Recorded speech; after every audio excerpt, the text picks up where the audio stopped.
Assalamu alaikum dear student. My name is Rabia Salman and here I am your computer teacher. Now I welcome all of you on the digital academic platform of Moonlight International Publishers. We have our topic is system devices. Device drivers ऐसे drivers होते हैं जिस पे हमारा सारा system base करता है, जिस पे हम लेके काम को चलते हैं। थोड़ा सा कल का हम थोड़ा सा अगर रिवाइज करें तो उसमें हमने ये देखा था कि हमने पढ़ा था सिस्टम्स के बारे में, सिस्टम सॉफ्टवेयर के बारे में था। तो सिस्टम के बारे में जो हमने चीज़ें पढ़ी थी उसमें मैंने आपको बताया था कि उसमें ऑपरेटिंग सिस्टम जो सबसे इंपॉर्टेंट चीज़ बताई थी कि ऑपरेटिंग सिस्टम होता है कि जो कि आपके हार्डवेयर और सॉफ्टवेयर दोनों रिसोर्सेज को साथ साथ लेके चलता है।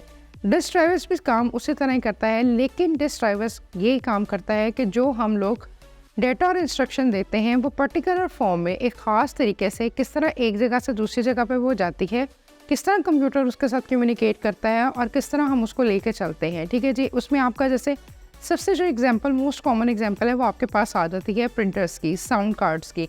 ठीक है जी। साउंड कार्ड लगा होगा, वॉल्यूम आपको आ जाएगी। प्रिंटर्स होंगे, आपको जितने भी प्रिंटर्स चाहिए आपके पास प्रिंटर पेपर्स आ जाएंगे।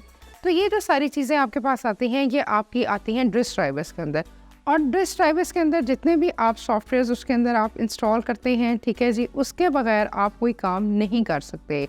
जैसे मैं आपको एक छोटी सी एग्जांपल अपने पास से देती हूँ कि सपोज आपको मैं कहती हूँ कि आपने काम करके लाना है, वर्ड के अंदर काम करके लाना है, माइक्रोसॉफ्ट वर्ड के अंदर कोई लेटर, कोई application, what ever anything else, कुछ भी आपने लिख के लाना है, ऑपरेटिंग सिस्टम के बारे में लिख के लाना है।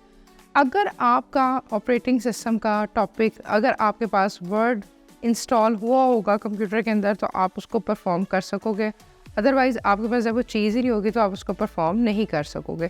तो बेसिकली ये जो है डिस्क ड्राइवर्स का काम होता है। ठीक है जी।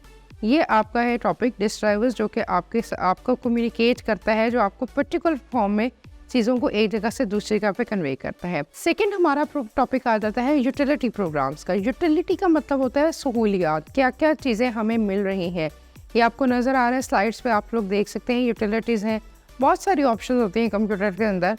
ठीक है जी। आप लोग बहुत सारी चीज़ें, यूटिलिटी का मतलब होता है सहूलियात कि आप किन चीज़ों पे क्या चीज़ों को परफॉर्म कर सकते हो, किस तरीके से परफॉर्म कर सकते हो और किस तरह मैनेजेबल कर सकते हो। इसमें आपका डिलीट कर सकते हैं, आप सिक्योरिटी और पासवर्ड लगा सकते हैं, आपको कॉन्फ़िगरेशन, इंक्रिप्शन और डिस्क्रिप्शन कर सकते हैं। ये सारी चीज़ें आपकी यूटिलिटी प्रोग्राम्स के अंदर आती हैं। ये यूज़र को अलाउ करता है, यानी कि जैसे अगर सपोज़ मैं यूज़र हूँ या आप लोग यूज़र हैं तो ये यूज़र अलाउ करेगा, ये आपको इजाज़त देगा, परमिशन देगा। आप कंप्यूटर एनालाइज करता है, डिफरेंट टास्क को परफॉर्म करता है और हमने क्या क्या चीज़ों को देखना होता है, उन सारी चीज़ों को ये यूटिलिटी प्रोग्राम्स लेके चलता है। सपोज़ आपको एक फ़ाइल या एक फ़ोल्डर नहीं चाहिए, आप उसको डिलीट कर दें, आपके पास सॉफ्टवेयर ऑलरेडी बना होगा, वो डिलीट पर चला जाएगा। ठीक है। वो आपका काम परमानेंटली डिलीट होकर आपका डिलीट प्रोग्राम में चला जाएगा। आजकल इतने ज़्यादा ऑप्शंस आ जाते हैं। हम लोग पहले होता था कि आपने कंप्यूटर ऑन किया या अपना मोबाइल ऑन किया, आपने सिक्योरिटी और पासवर्ड लगा दिया। अब सिक्योरिटी और पासवर्ड की बहुत सारी एग्जांपल है। आप चाहे थंब इम्प्रेशन लगा दें, चाहे आप उसमें कोई आप पैटर्न डाल दें, आप उसमें यानी कि आप उसमें कोई भी चीज़ आप उसमें कर सकते हैं, पैटर्न डाल सकते हैं, थंब इम्प्रेशन लगा सकते हैं और उसके अलावा कोई नंबर्स दे सकते हैं। ये सारा आपको सिक्योरिटी के लिए आ जाता है। इंक्रिप्शन और डिस्क्रिप्शन में भी आ जाता है। फिर उसके अलावा हम डिस्क क्या आ जाता है कि आपने किस तरह काम को, मैनेजमेंट को कंट्रोल करना है, किस तरह मैनेज करना है। अगर आपका काम मेमोरी बहुत ज़्यादा हो रही है, काम को डिलीट करते जाएँ या आप उसको कहीं बैकअप पे रख लें। ठीक है। ये सारी चीज़ें जो हैं ये आपकी यूटिलिटी प्रोग्राम्स में आपको ये साइट पर शो हो रही हैं। सारी जो है ये आपकी इस पर आ जाती हैं। सॉफ्टवेयर को हम अपडेट कर सकते हैं। एक सॉफ्टवेयर है आपके पास पुराना है, नई चीज़ें आपके पास आती रहती हैं। कंप्यूटर में बहुत ज़्यादा जैसे रैपिडली चेंज आता जा रहा है तो हम सॉफ्टवेयर को अपडेट कर देते हैं। जैसे आप फेसबुक यूज़ कर रहे हैं, वर्ड क्या है, ऑपरेटिंग सिस्टम है। मैंने आपको जैसे पहले बताया, पहले हम विंडोज़ 95, 98 यूज़ करते थे। अब लिनक्स यूनिक्स पे बात करते हैं। बहुत काम हमारा रैपिडली हो गया, रिलायबल हो गया, बहुत स्पीडी हो गया। तो ये सारी चीज़ें आपकी यूटिलिटी प्रोग्राम्स में आती हैं। होपफुली स्टूडेंट आपको ये दोनों टॉपिक जो हैं बहुत क्लियरली अंडरस्टैंड हुए होंगे। हमारा जो फर्स्ट टॉपिक था वो आपका था सिस्टम ड्राइवर्स, ठीक है, ड्राइवर्स के बारे में आपने पढ़ा। फिर उसके अलावा आपने जो सेकंड चीज़ पढ़ी वो आप लोगों ने पढ़ी यूटिलिटी प्रोग्राम्स। एक चीज़ मैं आपको और एक बता दूँ, एक चीज़ जो हमारी आजकल जो बहुत कॉमनली यूज़ हुई है, पहले जब सिस्टम इंस्टॉल हुआ करते थे ना, या पहले जब हम काम करते थे तो हमें हर चीज़ के लिए सॉफ्टवेयर्स अपलोड करने पड़ते थे, सॉफ्टवेयर्स देने पड़ते थे।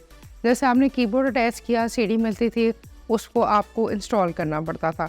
माउस अलग से होता था, सेपरेट होता था, उसको इंस्टॉल करना पड़ता था। अब हमारे पास प्लग एंड प्ले इंटरफेस हो गया। प्लग एंड प्ले है, आपने जस्ट वायर लगानी है, तारें लगानी है और आपका जो सिस्टम है वो सारा चल पड़ेगा। ठीक है जी, that is called plug and play interface.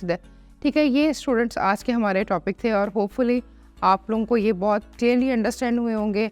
और इंशाल्लाह ताला कल हम न्यू अपने टॉपिक के साथ मैं आपसे मिलती हूँ, और तब तक आप अपना ख्याल रखें। इंशाल्लाह ताला टेक केयर, अल्लाह हाफिज़।